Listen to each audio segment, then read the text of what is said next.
Hello, dear aspirants. Welcome back to NurtureNet, your one-stop destination for everything you need to crack your GC in at-home science. Today, we are going to discuss about building materials, housing and environment. Okay, building material हमने last video में देखा था कि building regulations क्या होते हैं, किस हिसाब से ब्लूप्रिंट्स बनते हैं, बबल प्रोग्रामिंग क्या होती है, स्पेस प्रोग्रामिंग क्या होती है, फ्लोर प्लान कैसे बनता है. ओके, अब बिल्डिंग बनाने के लिए किस तरीके के मटेरियल्स यूज़ होते हैं वो देखेंगे. हाउसिंग और एनवायरनमेंट का क्या रिलेशनशिप है, एनवायरनमेंट से क्या लेना देना है, वो हम इसमें आज के लेक्चर में देखने वाले हैं. Okay, so let's get started. So housing building material का मतलब क्या होता है? बेसिक सब्सटेंसेस जो किसी भी स्ट्रक्चर को बनाने के लिए, कंस्ट्रक्ट करने के लिए ज़रूरी होते हैं, वो सब हाउसिंग बिल्डिंग मटेरियल के अंदर आते हैं. ठीक है, अब ये क्या करते हैं, ये मटेरियल अफेक्ट करते हैं strength, durability, cost, comfort, safety और बिल्डिंग के एस्थेटिक्स को.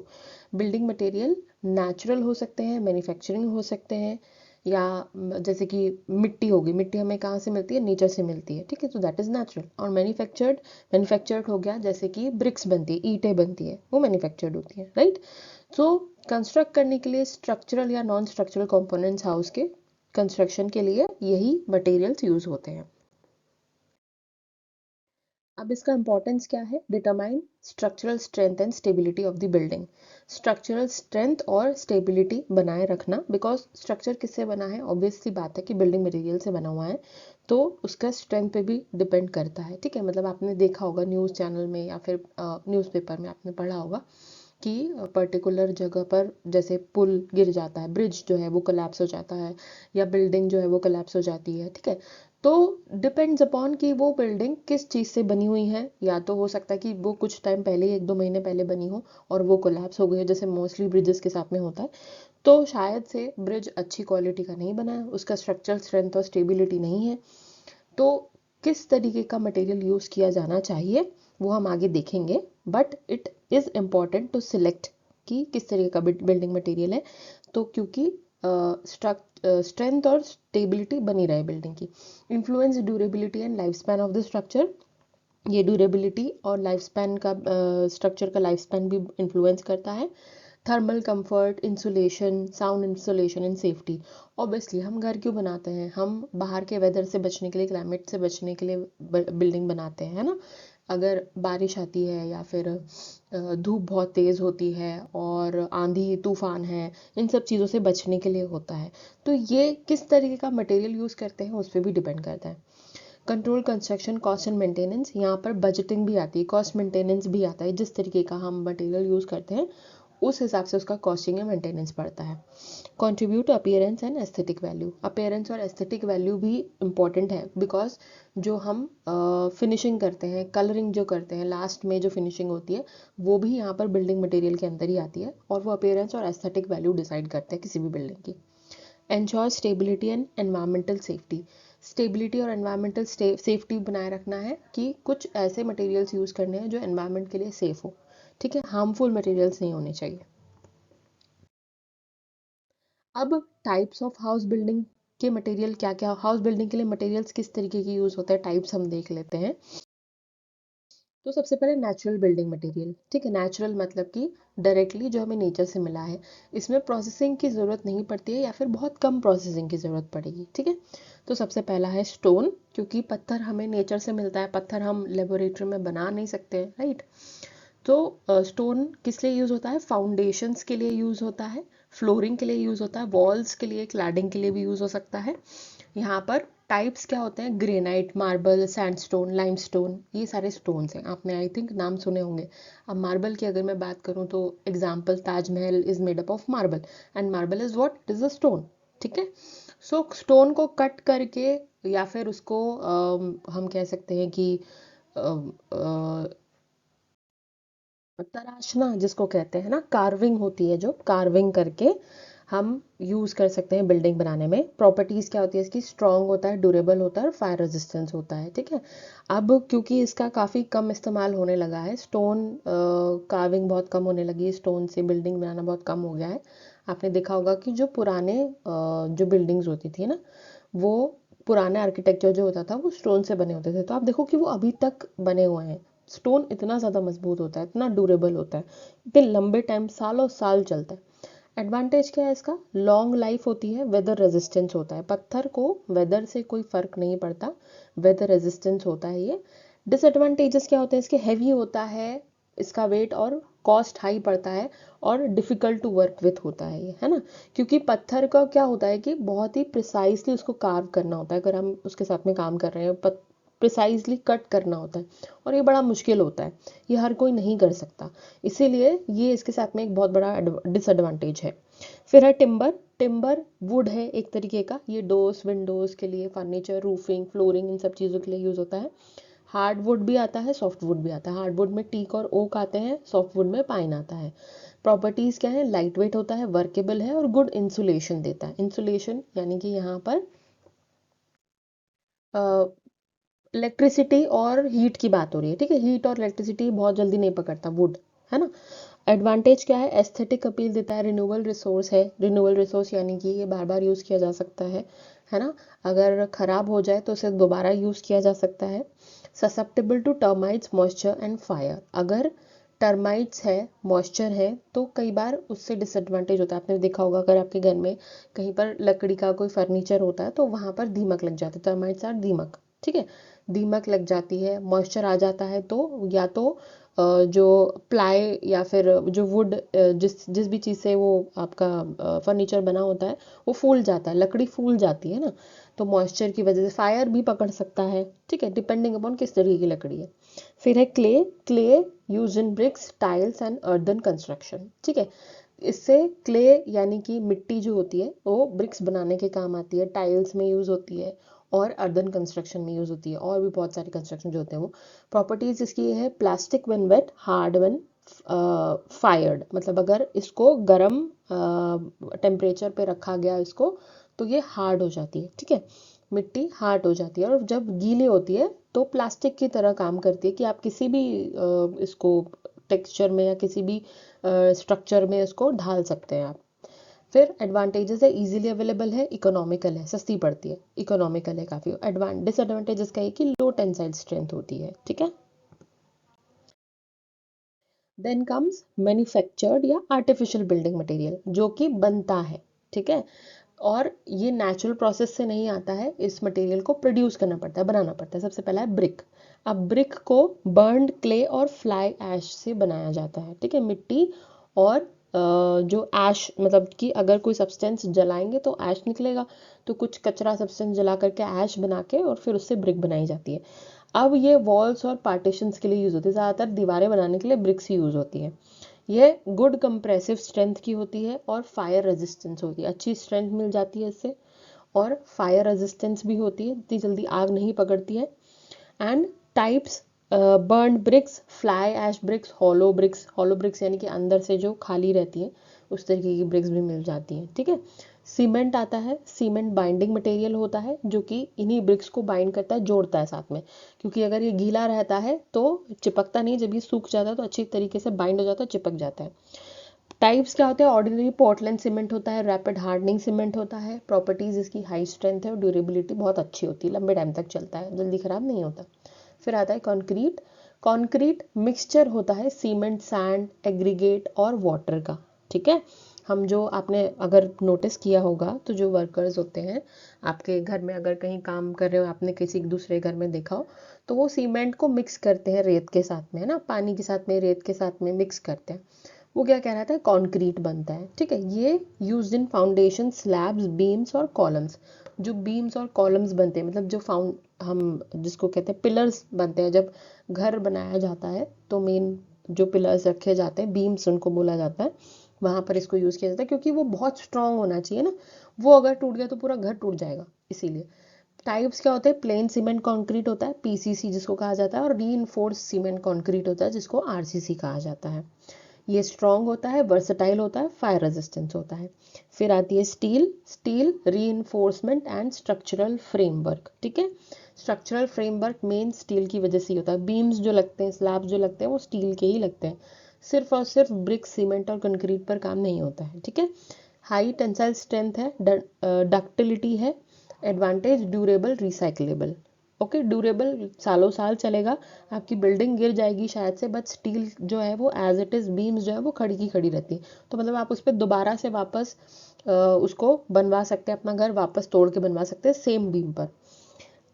एडवांटेजेस, ड्यूरेबल, रिसाइक्लेबल, फिर से यूज़ हो सकता है। डिसएडवांटेज, प्रोन टू करोजन, कई बार पानी अगर आपका ऊपर से कंक्रीट, सीमेंट और ब्रिक्स जो है वो मजबूत नहीं है, पानी अगर अंदर तक चला जाता है तो बीम में भी कई बार करोजन हो जाता है। ठीक है, करोजन का मतलब है कि जंग लग जाती है, जंग लग जाने की वजह से स्टील खराब हो सकता है, तो वो नौबत ना आए उसके पहले मेंटेनेंस करा लिया जाए तो much better.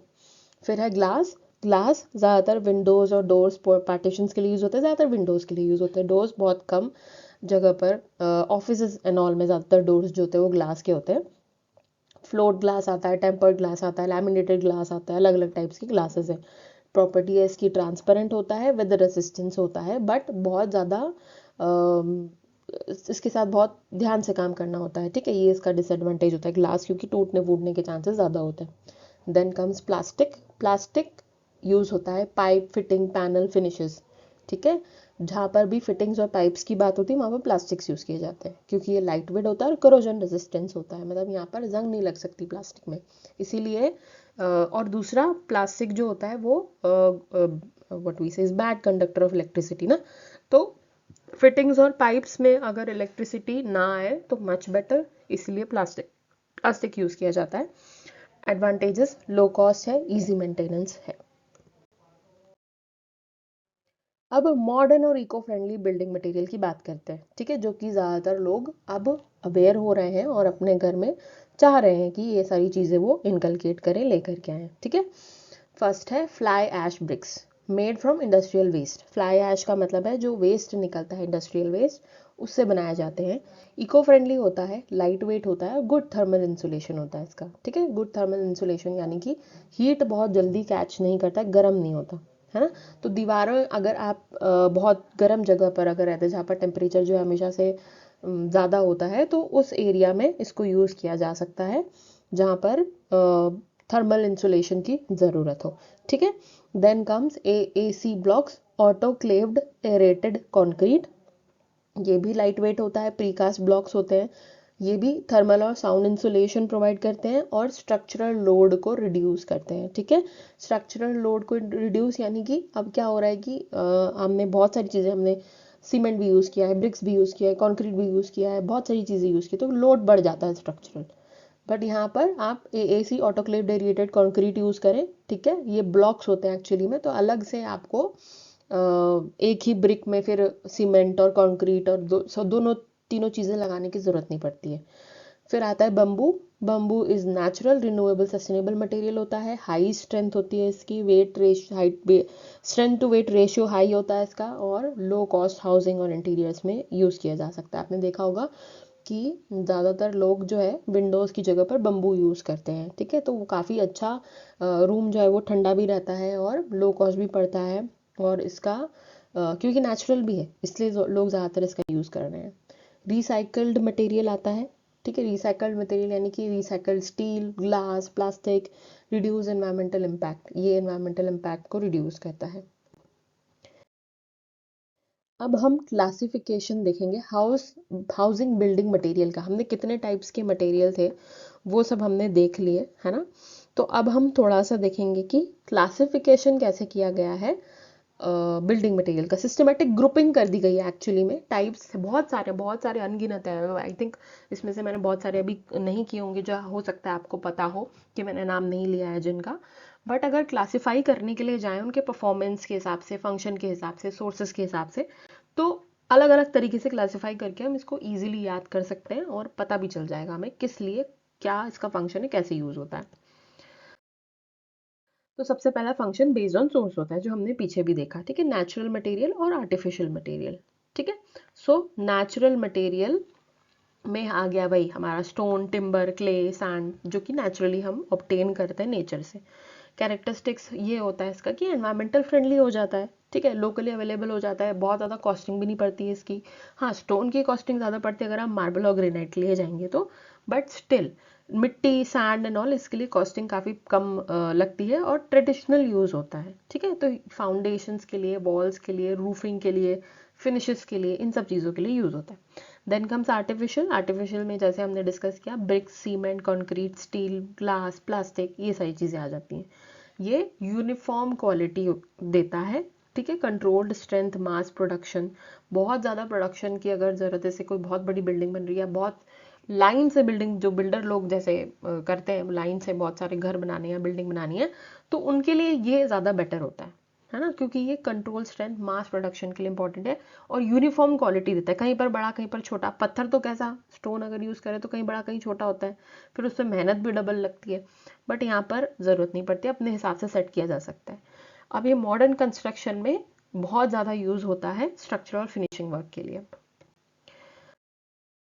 Then comes classification based on function. Function के हिसाब से यूज है, ठीक है। स्ट्रक्चरल मटेरियल, स्ट्रक्चरल यानी कि स्ट्रक्चर खड़ा करने के, ढांचा खड़ा करने के लिए मटेरियल किस तरीके का यूज होता है, तो उसमें हमें ऐसी चीज चाहिए जिसमें अच्छा स्ट्रेंथ मिले बिल्डिंग को, ठीक है। इसीलिए स्टील यूज होता है बीम बनाने के लिए, स्टोन होते हैं, ब्रिक्स होते हैं, कंक्रीट होता है, टिम्बर होता है, ठीक है।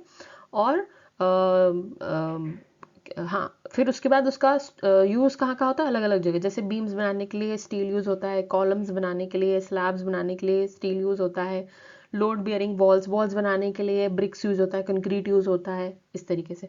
फिर फिनिशिंग मटेरियल आता है। अब फिनिशिंग मटेरियल जो होता है वो सरफेस को इम्प्रूव करने के लिए होता है। बन तो गया आपका ढांचा, बन गया आपका घर, अब लेकिन उसके बाद में उसका फिनिशिंग करना ज़रूरी है ताकि सुंदर दिखे। तो क्या सुंदर दिखाने के लिए हम क्या क्या यूज़ करते हैं, पेंट यूज़ करते हैं, टाइल्स यूज़ करते हैं, प्लास्टर, वॉलपेपर, ये सारी चीज़ें यूज़ करते हैं। तो ये भी बिल्डिंग मटेरियल है, फिनिशिंग के अंदर आ जाता है। और ये क्या करता है, प्रोटेक्शन और एस्थेटिक अपील, आपका घर सुंदर दिखे, ये करने की कोशिश करता है। Then comes classification based on composition. Composition मतलब कि जो आपका मटेरियल है वो किस चीज़ का बना हुआ है। मटेरियल जो कि लिविंग सोर्स से मिल जाता है, जैसे कि टिम्बर, बम्बू, बिटुमन, ठीक है। ये वुड तरीके के आप कह सकते हो, प्लांट बेस्ड है, ठीक है। कंबस्टिबल होता है, लाइट वेट होता है और गुड इंसुलेशन देता है। मतलब अगर आप ये यूज़ करते हैं तो आपके घर में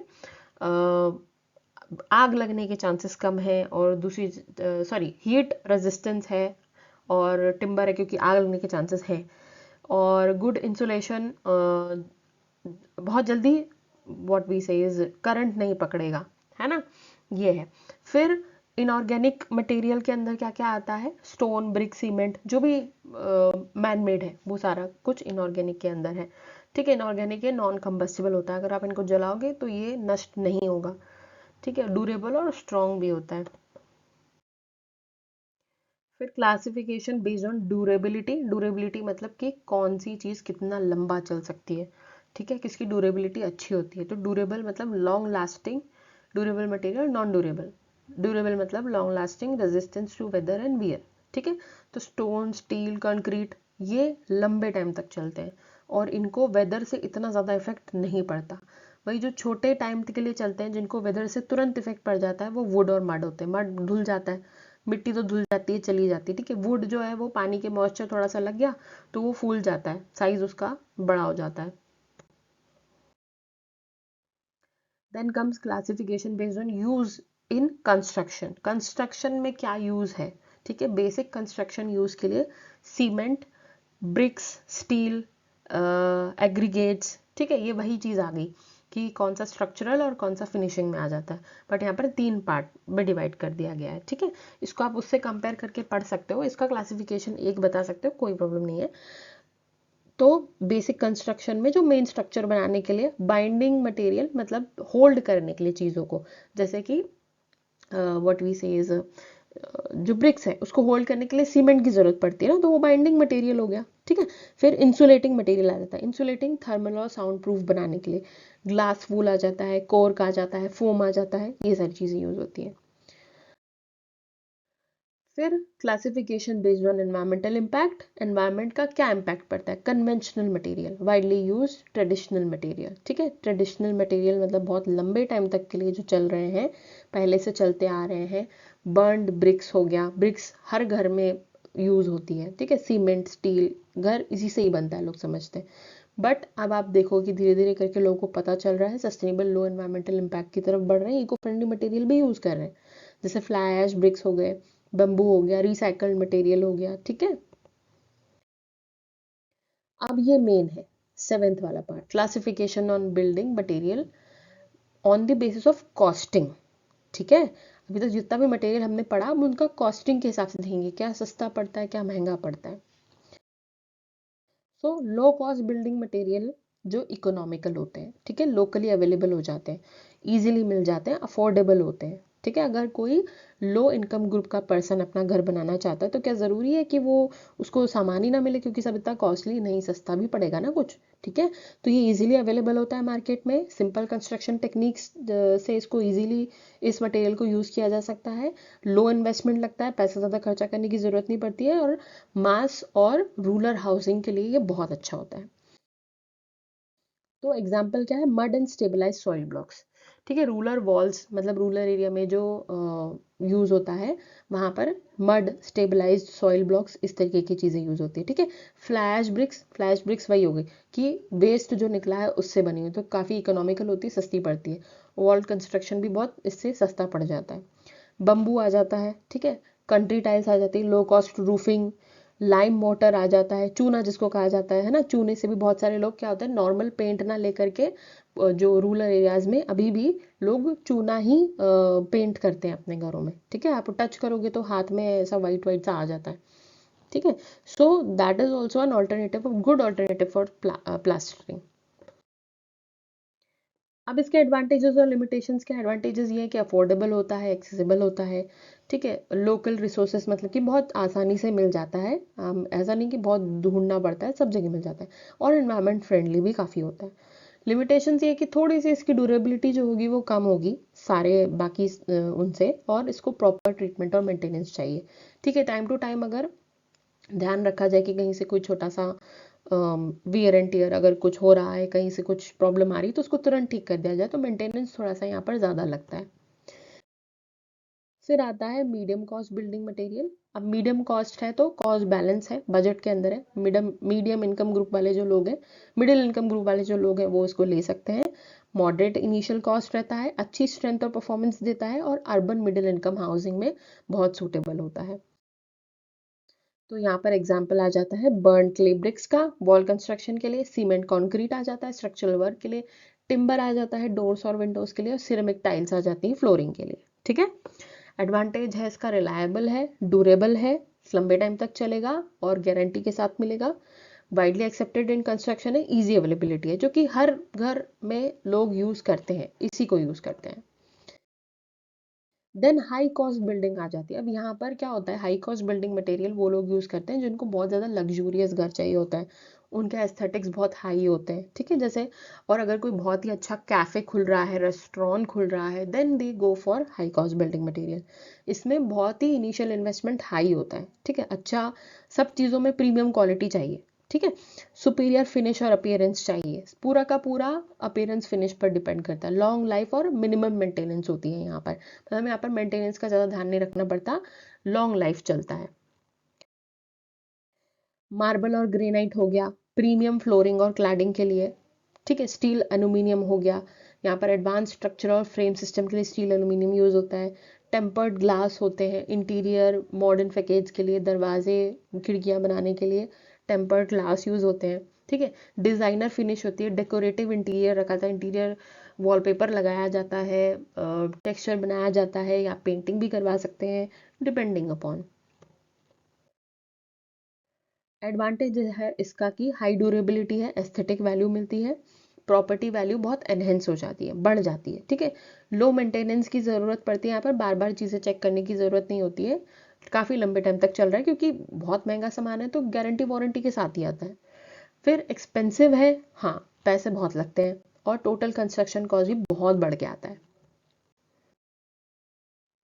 अब गुड बिल्डिंग मटेरियल की प्रॉपर्टीज क्या होती है। अब ज़रूरी नहीं है कि अगर घर अच्छा चाहिए तो हाई इनकम हाई जो कॉस्ट वाला जो मटेरियल है वही लाया जाए। आप इन कॉमन भी ये चीज़ें ध्यान रख के चीज़ें ला सकते हैं। ठीक है, सबसे पहला स्ट्रेंथ और ड्यूरेबिलिटी होना चाहिए, राइट, कि आप जो भी स्ट्रक्चर अपना बना रहे हैं वो कुछ इस तरीके से मटेरियल से बनाएं कि आपकी स्ट्रेंथ और ड्यूरेबिलिटी बिल्डिंग की लंबे टाइम तक के लिए चले। फायर मॉइस्चर और पेस्ट से रेजिस्टेंस होना चाहिए। ठीक है, थर्मल और साउंड इंसुलेशन होना चाहिए, हीट से भी बचाना है और बाहर के नॉइज से भी बचना है। Workability and ease of construction. Ease of construction, workability यानी कि ऐसा नहीं है कि भाई कुछ ऐसा चीज़ आप उठा करके लेकर के आओ कि लोगों को उसके साथ में काम ही करना नहीं आ रहा है ना। तो अच्छी चीज़ें और बजट के अंदर इजीली मिल जाती है, लो मेंटेनेंस कॉस्ट है जिसका, ठीक है। ऐसा भी नहीं है कि बिल्कुल ही थर्ड क्लास चीज़ आप उठा करके लेकर के आए और फिर हर एक महीने के बाद में उससे मेंटेनेंस की ज़रूरत पड़ रही है। मेंटेनेंस का भी ध्यान रखना है कि लंबे टाइम तक के लिए चले। एनवायरमेंटल सस्टेनेबिलिटी, एनवायरमेंटल के साथ में एनवायरमेंट को नुकसान ना पहुंचाए। अवेलेबिलिटी और अफोर्डेबिलिटी, ठीक है, अवेलेबल हो इजीली और अफोर्डेबल भी हो, बजट के अंदर हो। अब use of different housing building material in residential construction. अगर हम रेसिडेंशियल कंस्ट्रक्शन की बात करें तो ये जितने भी मटेरियल हमने पढ़े हैं ये सब कहाँ कहाँ काम आता है, ठीक है। सबसे पहला है फाउंडेशन ऑफ प्लिंथ। तो फाउंडेशन का मतलब तो होता है जो नींव रखी जाती है ना। और प्लिंथ का मतलब होता है जो आसपास की बॉर्डर बनाई जाती है मेन फ्लोर पर, ठीक है। उसको भी मजबूत होना बहुत ज़रूरी होता है। तो यहाँ पर क्या क्या यूज़ होता है, स्टोन, कंक्रीट और ब्रिक्स यूज़ होता है, ठीक है। फाउंडेशन प्लिंथ के लिए स्टोन यूज़ हो सकता है, स्टोन यूज़ किया जा सकता है। लोड बियरिंग होता है क्योंकि इसलिए स्टोन यूज़ कर सकते हैं क्योंकि स्टोन काफ़ी मजबूत होता है ना। पूरी की पूरी जो बिल्डिंग का लोड है वो फाउंडेशन पे पड़ने वाला है ना, तो हम स्टोन यूज़ कर सकते हैं। फिर high compressive strength and moisture resistance हो सकता है, ठीक है, क्योंकि स्टोन बहुत जल्दी मॉइस्चर से या बाहर के जो एनवायरनमेंट है उससे इफेक्ट नहीं होता, ठीक है। फिर कंक्रीट आता है, कंक्रीट भी यूज़ किया जा सकता है प्लिंथ बीम्स के लिए, बीम बनाने के लिए। फाउंडेशन के बाद बीम बनती है ना, जो क्या कह सकते हैं उसको, जो स्टील या फिर लोहे की जो बीम्स बनती है, लंबा लंबा जो पिलर्स बनते हैं उसके ऊपर पूरा फाउंडेशन बनता है उसके लिए, ठीक है। ब्रिक्स यूज़ किए जा सकते हैं, ब्रिक्स सूटेबल है वॉल्स एंड ऑल के लिए। तो फाउंडेशन प्लिंथ के लिए, बाउंड्री प्लिंथ के लिए बनाने के लिए ब्रिक्स काफ़ी यूज़ किए जा सकते हैं। फिर है वॉल्स, ये लोड बियरिंग होती है और पार्टीशन होता है इनसे, ठीक है, एक रूम से दूसरे रूम का पार्टीशन हो सकता है। तो यहाँ पर भी ब्रिक्स यूज़ होती है, कंक्रीट ब्लॉक्स यूज़ हो सकते हैं, एएसी ब्लॉक्स ले सकते हैं, टिम्बर, प्लाईवुड पैनल्स, इनसे भी बनाया जा सकता है, ग्लास से भी पार्टीशन हो सकता है। फिर आता है स्ट्रक्चरल फ्रेमवर्क। स्ट्रक्चरल फ्रेमवर्क में क्या होता है, यहाँ पर बीम्स, कॉलम्स और स्लैब्स बनते हैं, ठीक है। तो यहाँ RCC, reinforce cement concrete use किया जा सकता है या स्टील यूज़ किया जा सकता है। बीम्स ऑब्वियस सी बात है स्टील से ही बनते हैं। रूफिंग के लिए भी आरसीसी स्लैब्स यूज़ कर सकते हैं, टाइल्स यूज़ कर सकते हैं, क्ले या कंक्रीट की टाइल्स होनी चाहिए, और मेटल शीट्स भी यूज़ कर सकते हैं, कुछ लोग मेटल शीट्स भी करते हैं। फिर फ्लोरिंग के लिए स्टोन कर ले सकते हैं, मार्बल फ्लोरिंग होती है, ग्रेनाइट फ्लोरिंग होती है, या फिर सिरेमिक टाइल्स, वेट्रीफाइड टाइल्स जो आती हैं वो यूज़ की जा सकती है। वुडन फ्लोरिंग भी होती है, कंक्रीट फ्लोरिंग भी होती है, अलग अलग टाइप की फ्लोरिंग हो सकती है। फिर डोर्स और विंडोज़ के लिए टिम्बर, एल्यूमिनियम या स्टील डोर या ग्लास डोर, डिपेंडिंग किस तरीके का चाहिए। फिनिशिंग मटेरियल के लिए प्लास्टर, पेंट और वर्निशेस और टाइल्स। कुछ लोग होते हैं जो टाइल्स भी लगवाते हैं, जैसे बाथरूम्स में मोस्टली टाइल्स लगी जाती है फिनिशिंग मटेरियल एज वॉल्स के ऊपर। इंसुलेशन एंड सर्विसेज के लिए ग्लास, वूल, फोम, पीवीसी, प्लास्टिक। इंसुलेशन के लिए कई लोग वॉल के ऊपर पीवीसी भी लगवाते हैं। अब impact of building material environment, environment पर इन जो बिल्डिंग मटेरियल होते हैं उनका एनवायरनमेंट पर क्या इम्पैक्ट पड़ता है, ठीक है, कैसे इन्फ्लुएंस करता है और कैसे इसको यूज करना है, डिस्पोजल कैसे करना है, ये सारी चीजें आ जाती हैं, ठीक है। अब एनवायरमेंटल इम्पैक्ट क्या पड़ता है, पहले वो देखते हैं कि resource depletion due to excessive extraction of natural material. बहुत ज़्यादा नेचुरल मटेरियल का अगर यूज़ करते हैं और उसकी वजह से एक्सेसिव एक्सट्रैक्शन की वजह से क्या हो सकता है, रिसोर्स डिप्लीट हो सकता है। अब आप खुद सोचो कि मिट्टी जो है वो एक दिन में नहीं बन सकती है, बहुत सालों साल लगते हैं मिट्टी या पत्थर बनने में, ठीक है। तो अगर हम बहुत ज़्यादा यूज़ एकदम से कर लेंगे तो रिसोर्स डिप्लीट हो सकते हैं, है ना, ये एक एनवायरमेंटल इम्पैक्ट पड़ता है। फिर energy consumption in manufacturing and transportation, manufacture और ट्रांसपोर्ट करने में जो एनर्जी कंजप्शन हो रहा है वो भी ज़रूरत से ज़्यादा हो सकता है। अब आपको देखो, जब कंस्ट्रक्शन जिस एरिया पे होता है वहाँ पर बहुत ज़्यादा बिजली की ज़रूरत पड़ती है, वहाँ पर पानी भी चाहिए होता है, वहाँ पर बहुत सारी चीज़ें चाहिए होती है ना, एयर, वाटर, पोल्यूशन, ये सब कुछ होता है। प्रोडक्शन के टाइम पर, प्रोसेस के टाइम पर कितना ज़्यादा धूल और धुआं उड़ता है। Generation of construction and demolition waste, ठीक है। Generation of construction demolition waste यानी कि जब कंस्ट्रक्ट हो जाता है उसके बाद में कितना सारा वेस्ट निकलता है ना। ज़रूरी नहीं है ना कि हर ईंट अच्छी निकले, कुछ ख़राब निकलती है, कुछ टूट जाती है। अगर हम पत्थर के साथ काम करें तो उसकी कार्विंग होती है, कार्विंग करते करते जो एक्स्ट्रा पत्थर टूट के जो निकलता है उसको कहाँ यूज़ किया जाता है। ऐसे टाइल्स भी, अगर टाइल्स लगाई जाती हैं तो उसको मेजर करके अकॉर्डिंग टू फ्लोर लगाई जाती है। जो चीज बच गया है उसको क्या किया जाता है, वो वेस्ट हो गया ना। फिर contribution to green house gas emission, ये सारी चीजें ग्रीन हाउस गैस इमिशन में कंट्रीब्यूट करती हैं। इको फ्रेंडली और सस्टेनेबल बिल्डिंग मटेरियल कैसे यूज करें। लोकली अवेलेबल मटेरियल यूज करना है, स्टोन, मड, बैम्बू, रिसाइकल्ड और रिन्यूएबल मटेरियल यूज करना है, ठीक है, जैसे कि फ्लाई ऐश ब्रिक्स जो होती हैं वो यूज कर सकते हैं। Low embodied energy material, materials requiring less energy to produce, ऐसे मटेरियल जिनको प्रोड्यूस होने में लेस एनर्जी लगती है वो मटेरियल्स यूज किए जा सकते हैं। Non toxic non polluting finishes, जैसे पेंट्स, पेंट्स से जो फ्यूम्स निकलते हैं वो बहुत ज़्यादा पोल्यूशन होता है, ठीक है, और आप जब क्लीन करते हैं उसको तो क्या कहाँ जाता है, पानी में जाता है गंदा सब, तो इट इज़ वेरी टॉक्सिक ना। तो ऐसे पेंट्स या ऐसे फिनिशेस यूज़ किए जाएं जो टॉक्सिक ना हो, पोल्यूटिंग ना हो। Energy efficient insulation material use करें।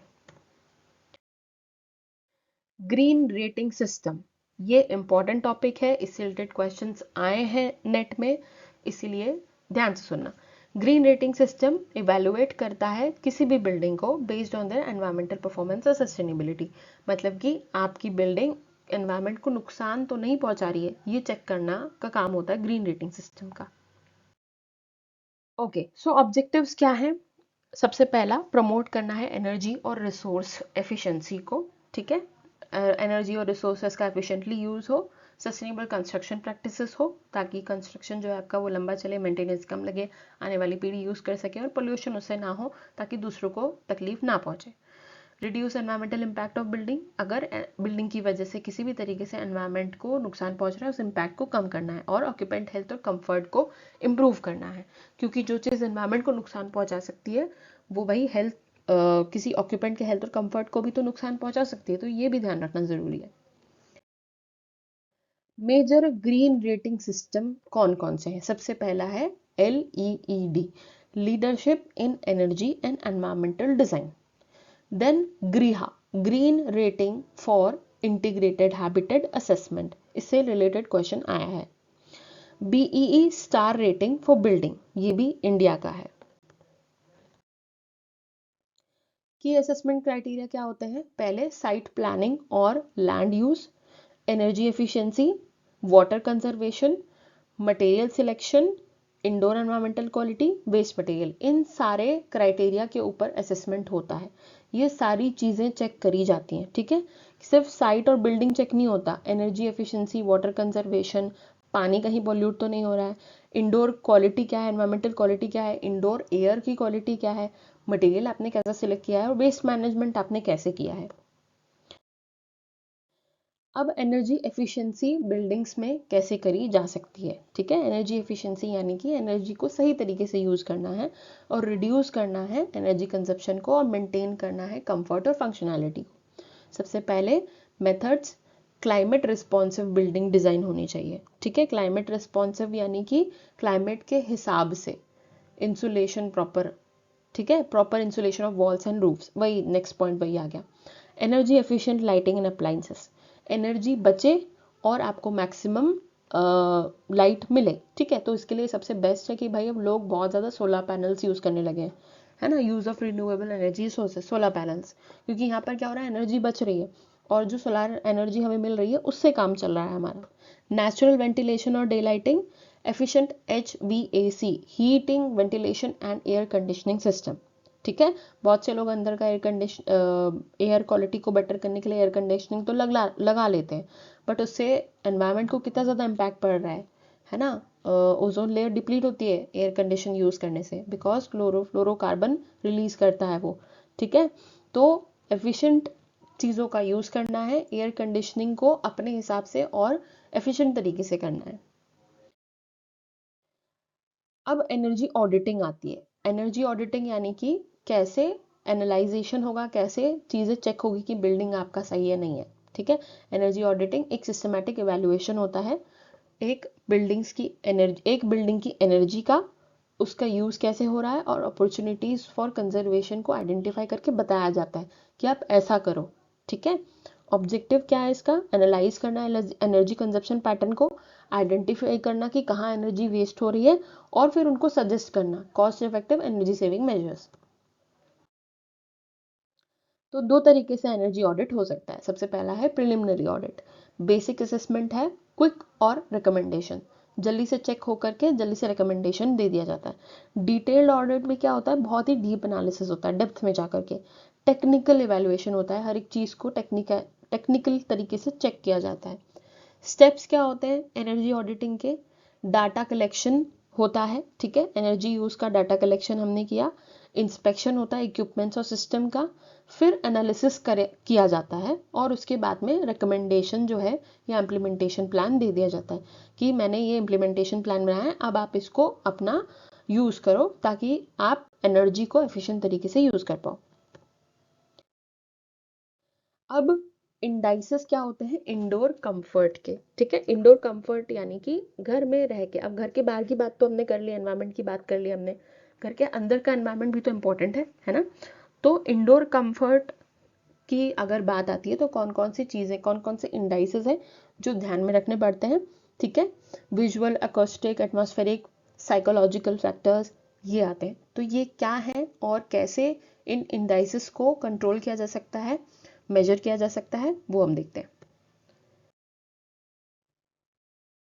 तो सबसे पहला है थर्मल कंफर्ट, ठीक है। थर्मल कंफर्ट में क्या होता है? बैलेंस होता है बॉडी हीट गेन और लॉस का।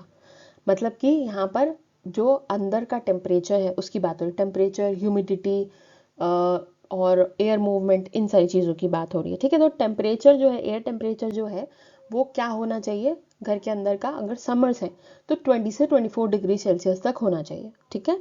और अगर विंटर है तो अप्रॉक्स 21 डिग्री सेल्सियस तक होना चाहिए।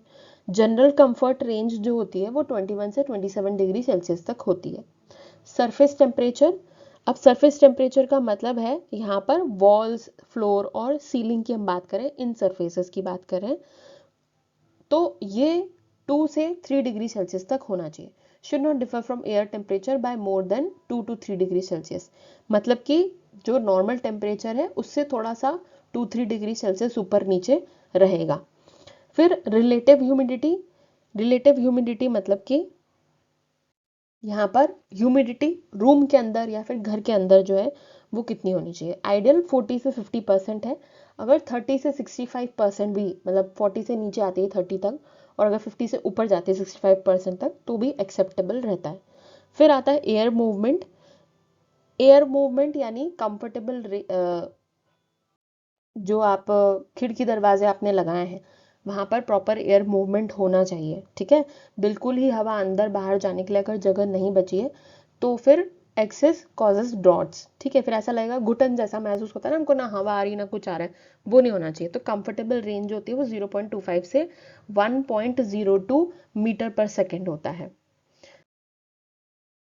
ओके, फिर आता है विजुअल कंफर्ट इंडाइसेस, ठीक है। विजुअल कंफर्ट इंडाइसेस के अंदर क्या होता है? सबसे पहला है इल्यूमिनेंस।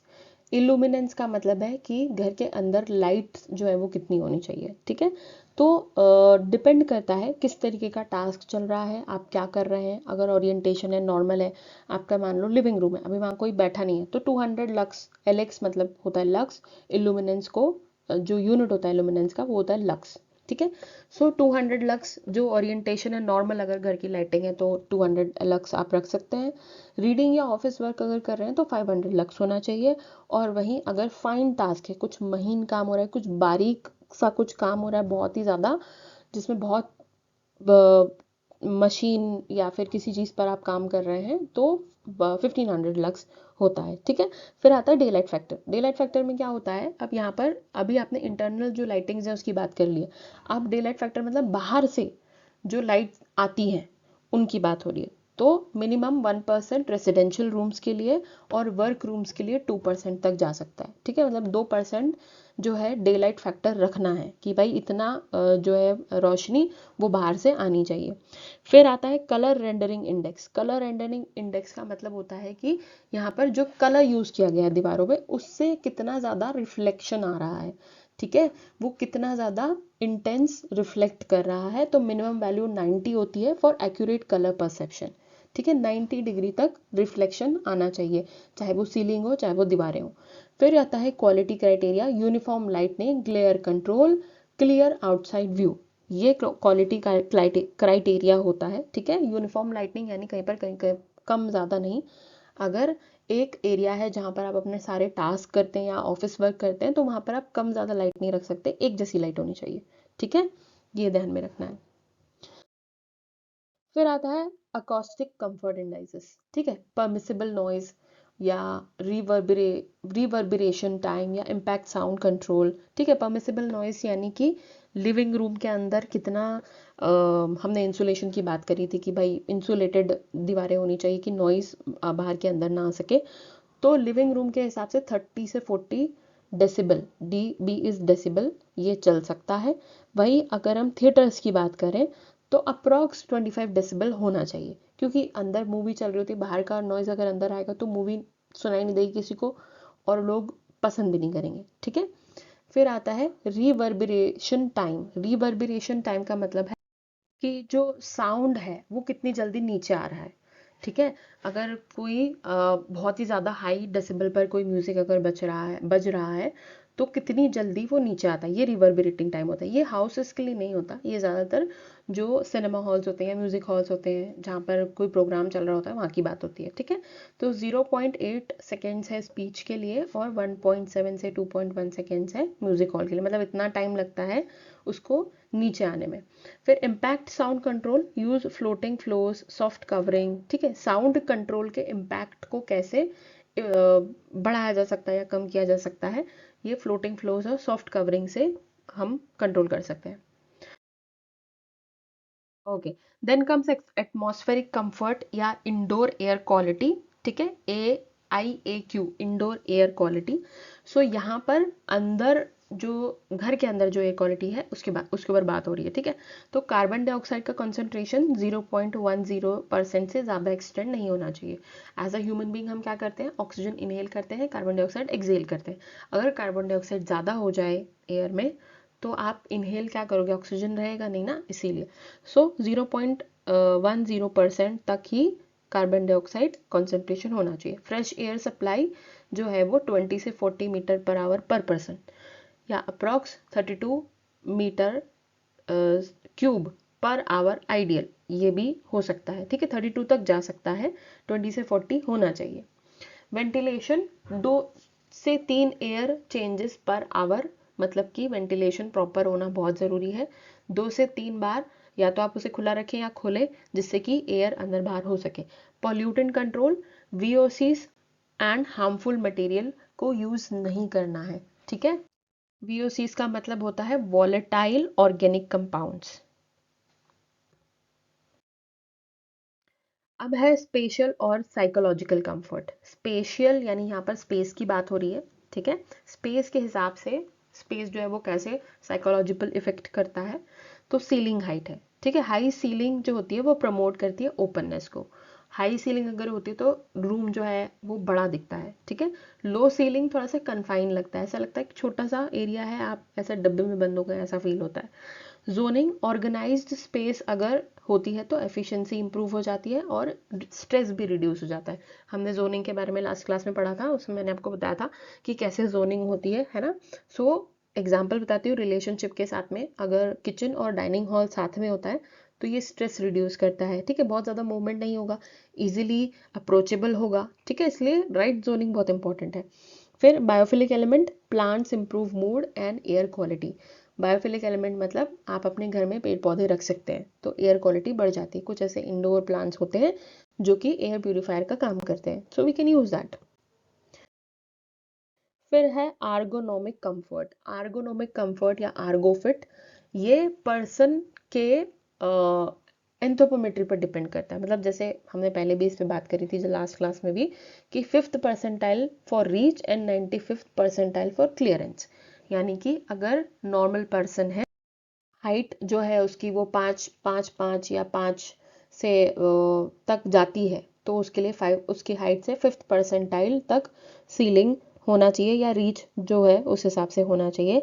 वही अगर बहुत ही ज़्यादा कोई लंबा इंसान है, 6 फीट 7 फीट का अगर कोई इंसान, 8 फीट का कोई इंसान है, तो 95th परसेंटाइल होता है। ठीक है। Stability, proper seating with feet flat on floor for comfort and circulation. ठीक है। करेक्ट सीटिंग होना चाहिए। ओके। प्रॉपर कांटेक्ट होना चाहिए फ्लोर के साथ में, ताकि बॉडी जो है वो स्टेबल रहे और ब्लड सर्कुलेशन जो है वो प्रॉपर रहे। ठीक है। फ्लोरिंग अगर ऊंची नीची होगी तो इश्यूज आते हैं। ओके।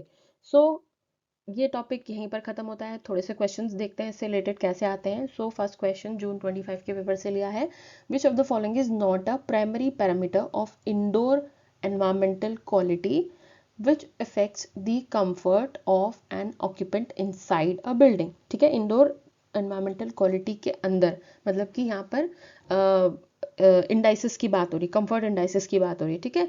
तो इंडोर एयर क्वालिटी हमने देखा था, है ना। इंडोर एयर क्वालिटी था जहाँ पर हमने CO2 परसेंटेज देखा, हमने टेम्परेचर देखा, एयर टेम्परेचर देखा, ह्यूमिडिटी देखा, वो था। ठीक है। कलर क्वालिटी नहीं था, कलर क्वालिटी हमने कहीं नहीं पढ़ा। ऑकस्टिक कंडीशंस हमने देखा। ठीक है। थर्मल कंफर्ट भी हमने देखा। अगर आप कंफ्यूज हो रहे हो तो मैं बता दूं, एकॉस्टिक कंडीशन मतलब यहाँ पर नॉइज की बात हो रही है। ठीक है। कितना नॉइज रूम के अंदर होना चाहिए, कितना, वो सब। ठीक है। एकॉस्टिक कंडीशन भी था। सो यहाँ पर जो नहीं है वो है हमारा colour quality.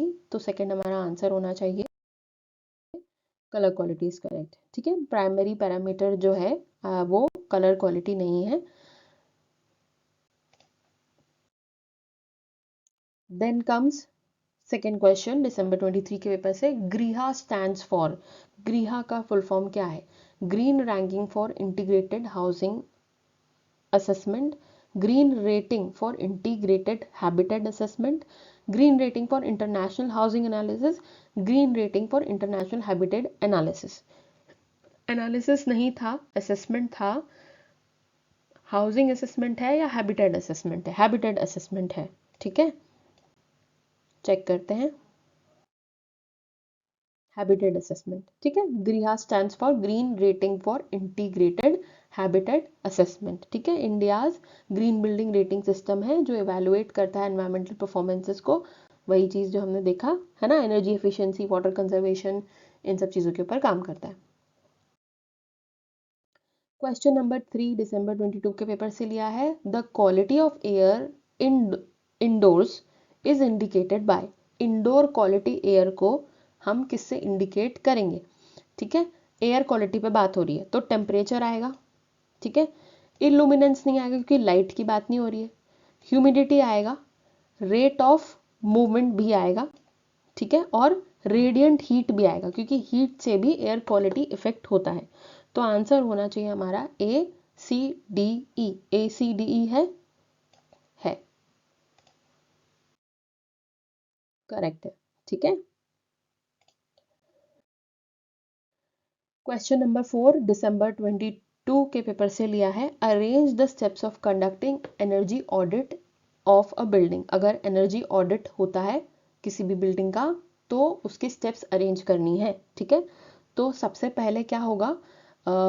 Site inspection of auditor, analysing the past pattern of energy, auditor client meeting, implementation of auditors recommendation, auditors report. पहले ऑडिटर क्लाइंट की मीटिंग होगी क्योंकि ऑडिट करने जो आया है पर्सन वो पहले क्लाइंट के साथ मीटिंग करेगा, राइट। तो ये हो जाएगा हमारा 1।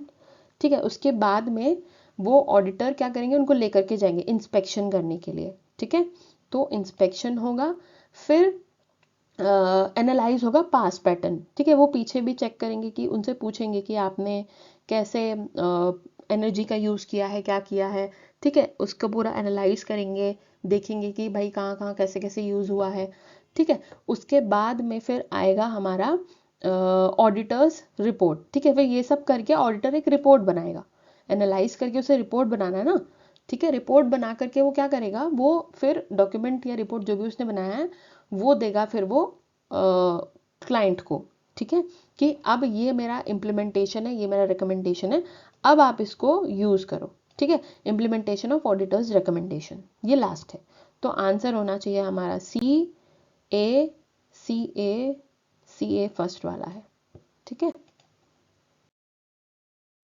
करेक्ट। पहले ऑडिटर क्लाइंट मीटिंग होगी टू डिफाइन स्कोप, फिर साइट इंस्पेक्शन होता है, फिर पोस्ट पास्ट एनर्जी यूज मतलब कैसे एनर्जी यूज करी गई है उसका एनालिसिस होता है, फिर प्रिपरेशन होती है ऑडिटर की रिपोर्ट की, फिर इम्प्लीमेंटेशन रिकमेंडेशन। क्वेश्चन नंबर 5 दिसंबर 2020 के पेपर से है, the low cost material hollow gypsum board and blocks are used for roofs, foundations, interior walls या फ्लोर्स। तो रूफ जो है उसमें हम लो कॉस्ट मटेरियल का यूज नहीं कर सकते हैं, ठीक है, तो इसको क्रॉस कर देते, क्योंकि रूफ जो है वो थोड़ा सा मजबूत होना चाहिए ना। आप वो थोड़ा सा देखो ग्राउंड लेवल से ऊपर है, अगर आप उसमें लो कॉस्ट मटेरियल यूज करोगे तो क्या होगा, वो गिर जाएगी, ठीक है, और उसके ऊपर और भार है, तो वो नहीं होना चाहिए, ठीक है। फाउंडेशन पर भी नहीं होना चाहिए, फाउंडेशन पे स्टील यूज होता है, ठीक है, ब्रिक्स यूज होते हैं, कंक्रीट यूज होता है, तो हॉलो जिप्सम मटेरियल यूज नहीं होता।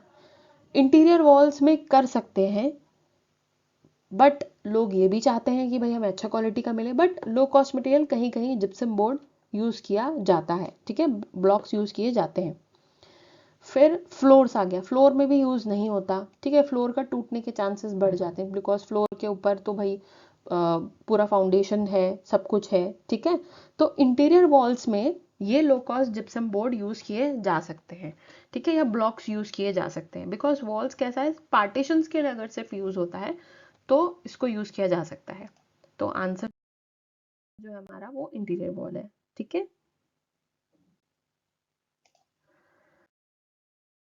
Okay, so that's all in this video. अगर आपको अच्छा लगा है तो प्लीज़ लाइक कीजिए, दोस्तों के साथ शेयर कीजिए। नर्चर नेट को अभी तक जिसने भी सब्सक्राइब नहीं किया है सब्सक्राइब कर दीजिए, and don't forget to hit the bell icon so that you never miss any update. Thank you for watching.